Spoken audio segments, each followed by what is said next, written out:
बड़ी पार्टी के तौर पर अपना अस्तित्व बचा रही कांग्रेस को सपा का साथ मिल गया है। सीटों के बंटवारे को लेकर समाजवादी पार्टी और कांग्रेस के बीच आखिरकार बात बन गई है। यूपी में दोनों पार्टी मिलकर अब 2024 का लोकसभा चुनाव लड़ेंगे। अखिलेश ने भी कह दिया है कि अंत भला तो सब भला, हम गठबंधन कर रहे हैं। अंत भला तो सब भला, क्या समझा जाए? क्या माना जाए? आप समझदार हो?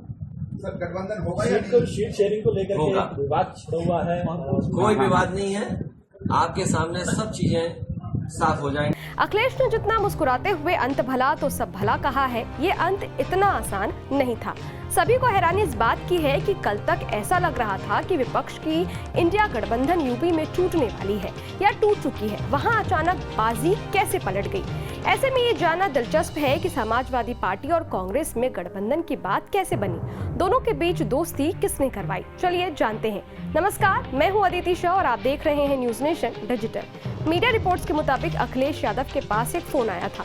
ये फोन किसी और ने नहीं बल्कि खुद कांग्रेस महासचिव प्रियंका गांधी ने किया था। प्रियंका गांधी ने ही गठबंधन की बातचीत शुरू की और फिर राहुल गांधी से चर्चा करने के बाद अखिलेश यादव से बात की। दोनों पार्टियों के बीच गठबंधन की बात तब आगे बढ़ी जब कांग्रेस ने मुरादाबाद सीट की मांग छोड़ दी और उसकी जगह सीतापुर, श्रावस्ती और वाराणसी की मांग की। न्यूज एजेंसी पीटीआई ने सूत्रों के हवाले से बताया है कि राहुल गांधी से बात करने के बाद प्रियंका गांधी ने अखिलेश यादव से फोन पर बात की थी।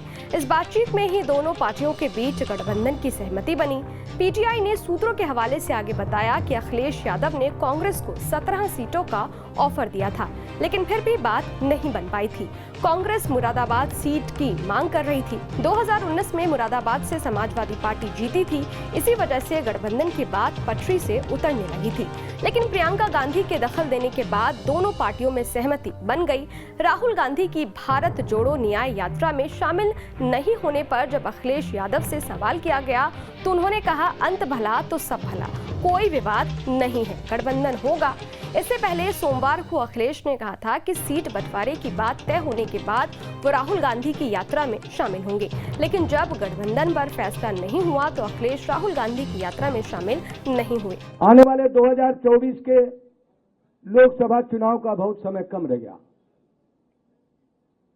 और ऐसे समय में भारतीय राष्ट्रीय कांग्रेस और समाजवादी पार्टी मिलकर ये गठबंधन तय किया है कि उत्तर प्रदेश की 80 लोकसभा सीटों में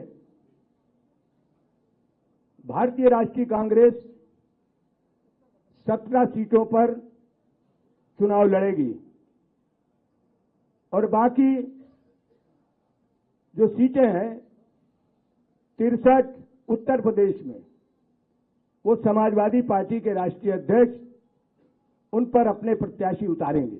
बताया जा रहा है कि कांग्रेस अमेठी, रायबरेली, प्रयागराज, वाराणसी, महाराजागंज, देवरिया, बांसगांव, सीतापुर, अमरोहा, बुलंदशहर, गाजियाबाद, कानपुर, झांसी, बाराबंकी, फतेहपुर सिकरी, सहारनपुर और मथुरा से चुनाव लड़ सकती है। इससे पहले कांग्रेस और समाजवादी पार्टी 2017 के यूपी विधानसभा चुनाव के वक्त साथ आए थे। हालांकि चुनाव में इस गठबंधन को बुरी तरह से हार मिली थी। समाजवादी पार्टी ने 47 और कांग्रेस ने सिर्फ 7 सीटें ही जीती थी। 2019 के लोकसभा चुनाव में दोनों पार्टियों ने अलग अलग चुनाव लड़ा था। तब यहाँ की 80 में से महज 5 सीटें ही समाजवादी पार्टी जीत सकी थी। कांग्रेस के खाते में महज 1 सीट आई थी। खैर, ये वीडियो आपको कैसा लगा? इस वीडियो पर आपकी क्या राय है? कमेंट बॉक्स में जरूर बताइएगा। देखते रहिए न्यूज नेशन डिजिटल, मेरे यानी अदिति शाह के साथ। शुक्रिया।